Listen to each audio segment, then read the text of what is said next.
Beaucoup, chers collègues. La parole est à Madame Elsa Faucillon, au nom du groupe Gauche démocrate et républicaine.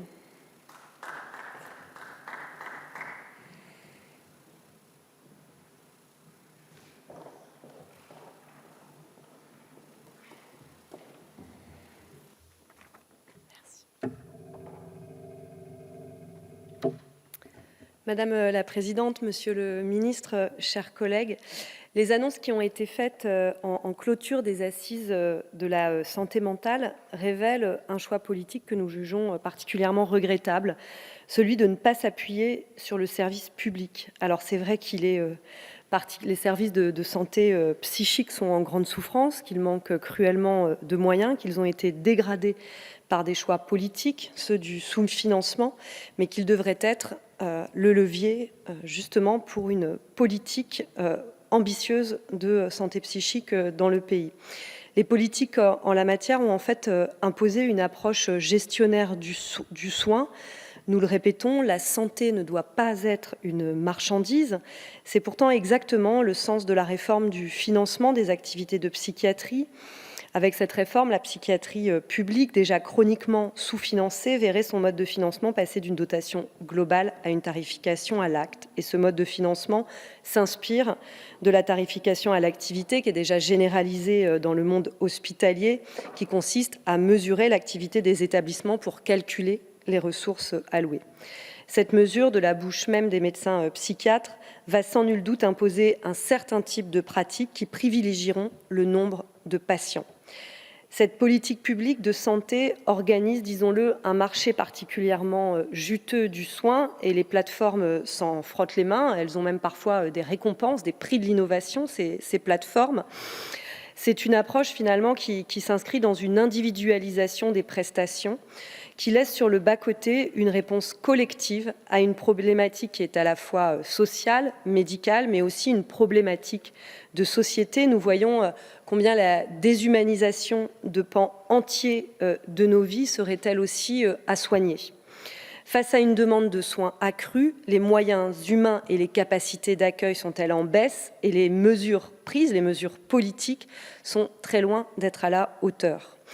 L'annonce faite par Emmanuel Macron de la création de 800 postes dans les centres médico-psychologiques adultes et infanto-juvéniles est d'abord cruellement insuffisante face aux files d'attente qui s'allongent dans ces structures publiques de consultation gratuites pour toute personne en souffrance psychique, mais elle s'avère aussi peu opérationnelle devant la question en fait des postes et de celles et ceux qui peuvent s'y présenter. Par ailleurs, la situation des services pour la santé psychique des enfants et des jeunes n'est pas juste dégradée, elle est en détresse.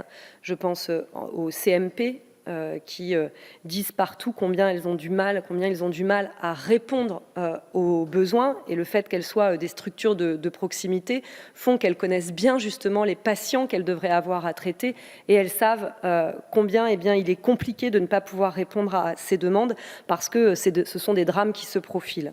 Selon les chiffres enregistrés par l'hôpital de Bray, les tentatives de suicide chez les mineurs de moins de 15 ans en septembre-octobre 2021 ont doublé par rapport à la même période de 2019. Le manque d'attractivité du métier aussi de psychologue scolaire a un fort impact sur la santé des enfants scolarisés. Le concours de psychologue de l'éducation nationale offre peu de places et la France est en situation de sous-effectif. Le rapport Moreau-Brison de 2016 notait qu'en France, on comptait un psychologue pour 1600 élèves. On pourrait refaire le point pour 2021, alors que la moyenne européenne était d'un psychologue pour 800 élèves et même pour 600 élèves en Finlande. Il convient donc de renforcer l'attractivité de la profession de psychologue scolaire en revalorisant les rémunérations, les carrières, en augmentant le nombre de postes ouverts. Mais je crois que cela doit en même temps participer d'une autre approche de la santé psychique et de ne pas chercher à faire que les patients s'adaptent au monde tel qu'il est, surtout qu'il a tendance à marcher sur la tête, mais bien à chercher un soin humanisé qui s'adapte aux patients. Il convient également de nommer des psychologues de l'éducation nationale comme conseillers techniques d'EDASEN afin de prendre plus systématiquement en compte la dimension psychologique des difficultés au sein de l'école. J'en viens aussi, pour terminer, aux étudiantes et étudiants qui ont également vu leur santé psychique s'aggraver pendant la crise sanitaire. Le chèque psy, non seulement ne répond pas à la hauteur des besoins, mais en plus, finalement, il vient encore un peu plus accroître la précarité des jeunes psychologues, puisque ce sont vers eux, finalement, que la réponse avec ce chèque si faiblement rémunéré, c'est eux qui y répondent. Je veux, pour terminer, saluer tous les personnels qui, depuis un certain nombre d'années, donnent l'alerte, disent pas simplement que ça ne va pas, mais que ça va très très mal dans ce secteur, qui veulent un soin humanisé de proximité. Et je salue à cet égard l'initiative prise par des personnels, initiative intitulée « Le printemps de la psychiatrie ». Je vous remercie. Merci, chers collègues.